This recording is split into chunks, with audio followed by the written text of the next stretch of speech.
Like the millennium, if you remember that, it was £5 to go in. It was there for 5 years. Nothing changed. You just kept going, paying your fiver. Everything was the same. So we decided we wanted at least one wall of the shop we'd use as an exhibition wall, and I asked, can we change it every 3 months? There's always something maritime, something local that we can put up. So yeah, we decided to do that. So we stayed in there and then gradually realised we needed to move on. Got some money together ourselves by begging and whatever. So we got some money ourselves, then we had a benefactor. Oh, I've forgotten her name. Maureen Robinson. Maureen Robinson, you know, put Freddie on the drive. She was a big supporter of us, and she gave us £50,000. So we were able to buy this place that we've got now at 45, which is across the road from where we began. And it has a 2-bedroom flat with sea views. So we started at the top and did it out. The day we let it be known on the Friday, the flat was ready for rent. We had to take a £50,000 loan from Charity Bank. So we said the flat was ready for rent. On Saturday, a lady moved in. So as long as we've got a tenant in there, they're paying the rent, we're paying our loan off. So that's a good thing. So we will end up with a building belonging to Scarborough Maritime Heritage. So just some of the things that we've done in there, I've brought along to show you.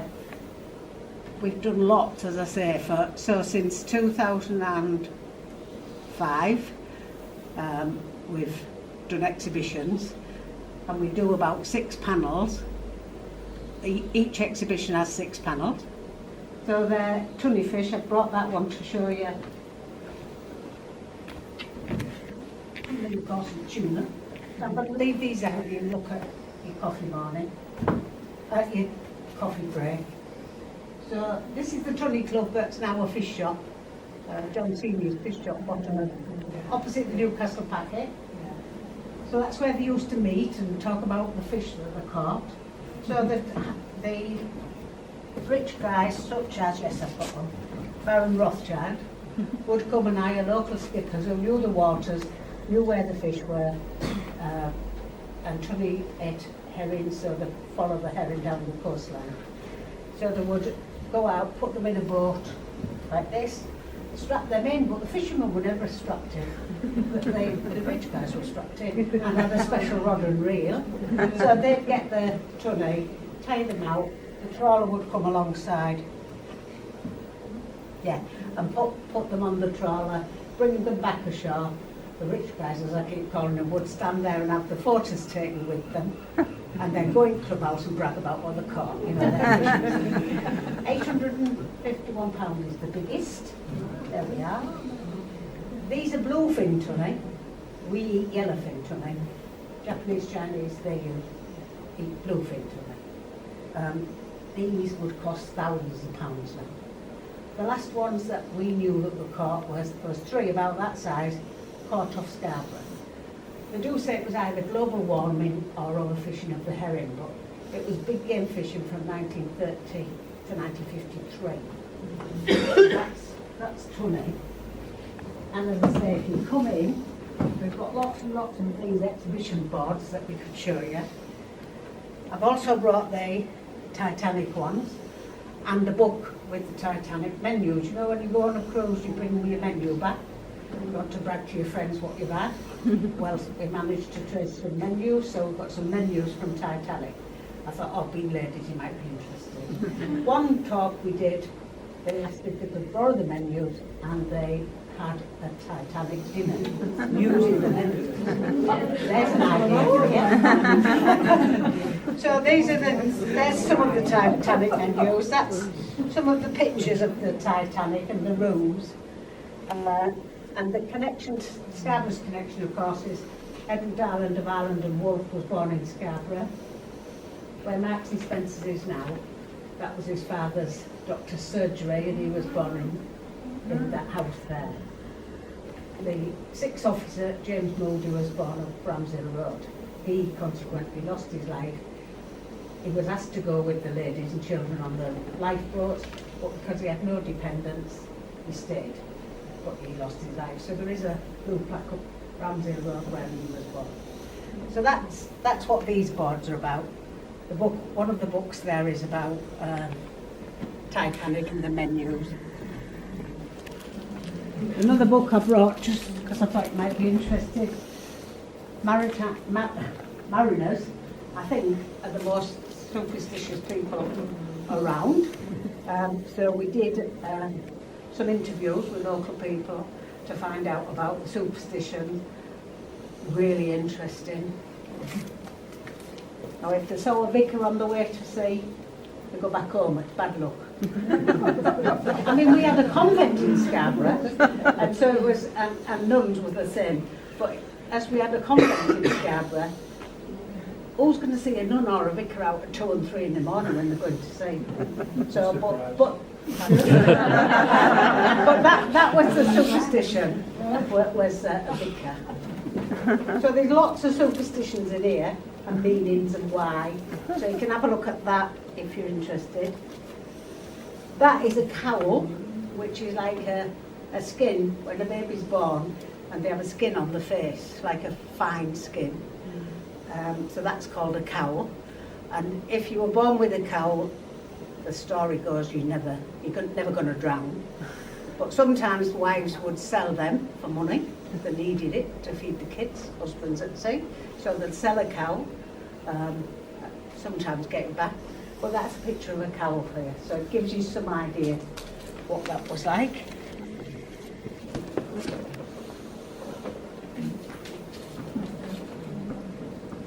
Then another bit I brought again, because you were ladies, I thought you might be interested, is the pattern book of all the Ganses. Have I lost them? Yeah. I'm there. Right. Look, my assistant will get up to get them for me.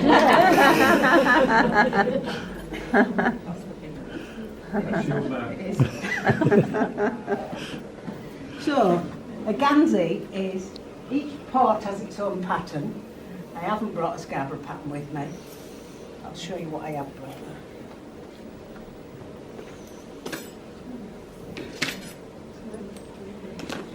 So that's the Whitby pattern.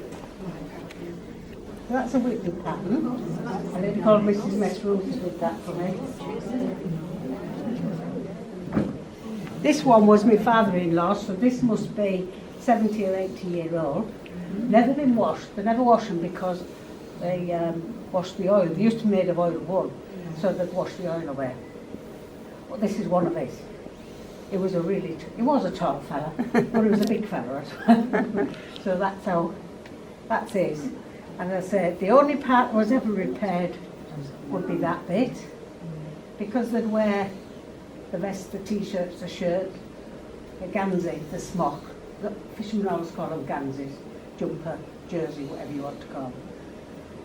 So they'd wear the smock on top of that, then the oilskins, etc. So they never really got that dirty. But that part would be repaired. So I have got one where I've got a totally different colour there. Ganseys are, another thing about a gansey is knit on 5 steel needles, them sort of needles, and they're knit in the round. That means there isn't a seam anywhere in them, they're all in one piece.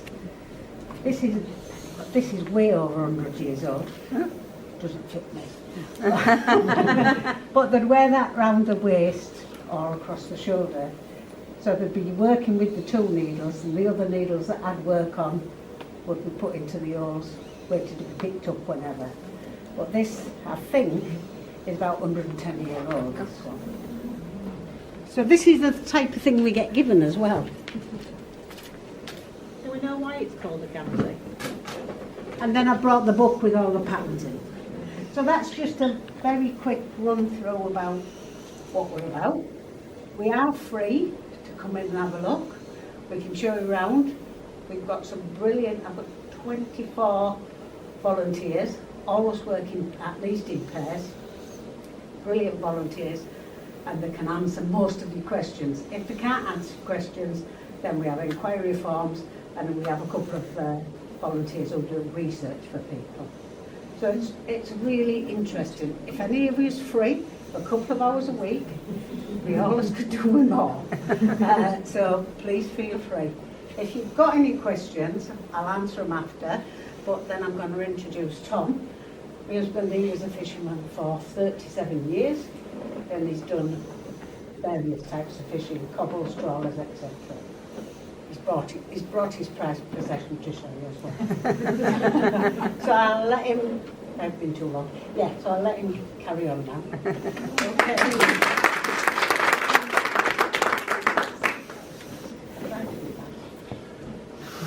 Okay. I'm Tom out of this Tom and Lindy duo. Lindy, just to finish up on Scarborough Maritime Heritage, Chairman Mark, he puts a tremendous amount of work in, and he deserves a lot of merit for how it's run nowadays. He puts countless hours in, and the 20 odd volunteers that do it. I don't work with Lindy, I have to live with her. So I don't mind doing odd talks like this, and I'm supported with another guy here tonight. I don't feel outnumbered. I was Scarborough and bred down Bottom End in January 1947 when there was a lot of snow about, so they tell me it was very hard winter. And I'm the second of 5 kids, so I started my early life at Friarage up till 11 years old, like a lot of people down there. And the secondary school was the Graham Sea training. But at an early age, I had a sister older than me, and then 2 brothers and a sister younger than me.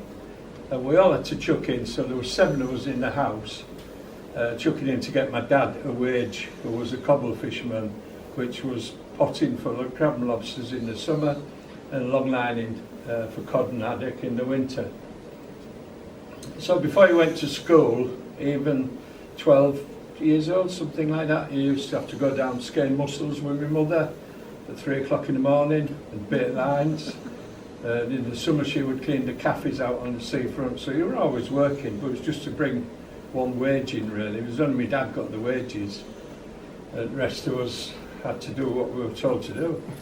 And that was before school and after school, so you could sell all fishing kids sat at one side of the classroom because we all stunk.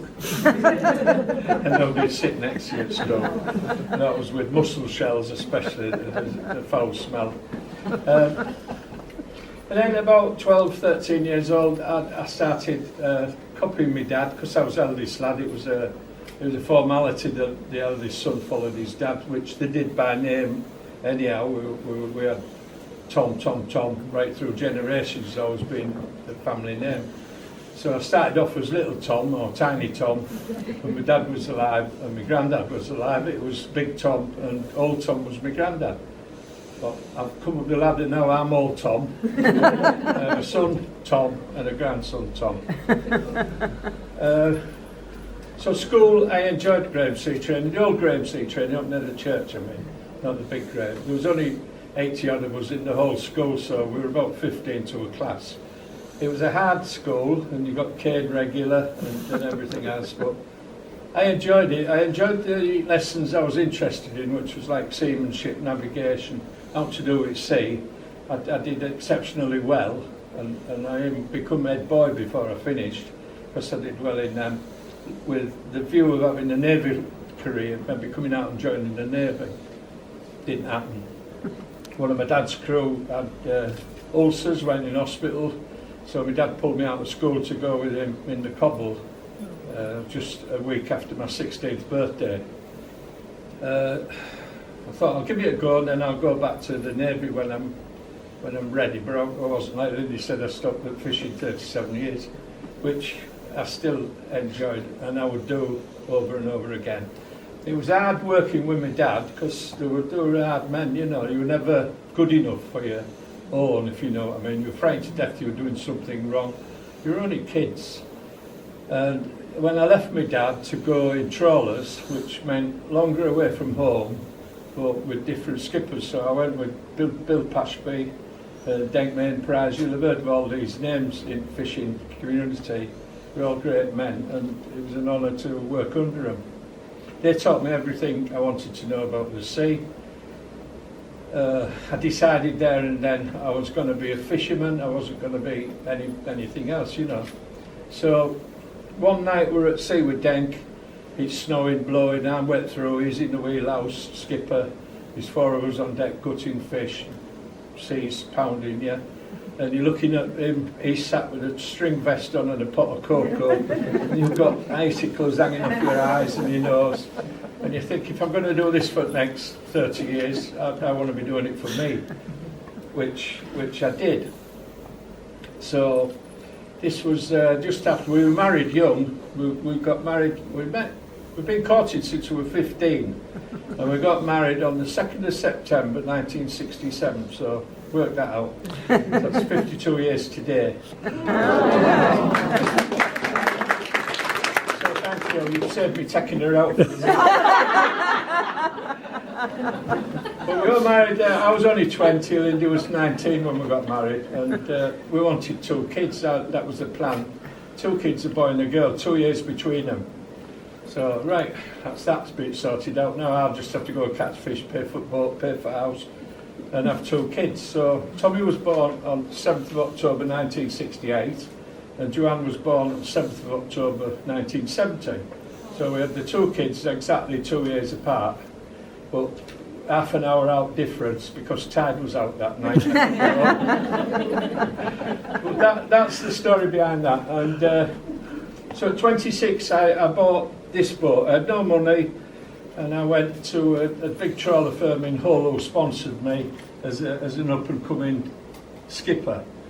And I wanted money. We had no money. We'd just moved into a new house, and 2 kids were already born then. And so they put the money up, paid my half and their half, so we were equal partners. And that lasted about 10 years, maybe. And then they went into liquidation because they were a big trawler firm from Hull. So I bought their half out, and then I became sole owner of this boat. She was 7 years old when I bought her, and I'd 25 years nearly. I've spent more nights with her than I have with Lindy. So that was how it was. And some of the tales you can tell. I mean, I like telling tales and stories. One of them I like saying was, we were fishing off Shields one night, and he didn't always get home, you know, in time. So he'd been at sea 4 or 5 days. We were coming home, but it was late, and there was no mobile phones in them days. You had to do a link call through a radio station to get your house. So that was all done. And when you talk on a link call, it's like talking on a ship's phone over. When you finish, you can't both talk together. So the idea was to ring Lindy and tell her I was still fishing down off Shields, but actually we'd all gone into Whitby 4 trawlers for a night on Beverly. But the old kiosk, the phone bulbs with the press button A, press button B. So she didn't realise, she thought I was still at sea, and I'm going press button A, press button B, put some more money in, and she still didn't realise. And I had crew outside making noise like seagulls. So that's true, that's gospel truth. She didn't know that last year. So there's a lot of events like that. And fishing is it's a hard life, but it's an enjoyable life because it's quite unique. You go to work, it's not a 9 till 5 job, which you'd expect. So I never minded working nights, I never minded working weekends, I never minded working bank holidays. They're all the same to me. And you don't get double paid, time and a half or all like that. You don't get paid at all sometimes. It's quite unique. And 6 weeks, plenty of times with no wages when you got 2 young kids. We'd moved into a new house, and then the boat came along, and you're up to your eyes in debt. It's quite a worry, and you've got to really tackle, you know, the stress of it all. When it's good, it's good. We see heartache as well. I've lost friends at sea, I've lost relations at sea. On one occasion, we were running off all morning. It weren't very nice weather. A helicopter came above me and called me up on Channel 16, which is distress signal, and he told me a boat was missing. So he told me where to go. It was about half an hour from where we were. We steamed to the position where he'd given me. There was wreckage, there was oil slicks, there was boards, there was everything.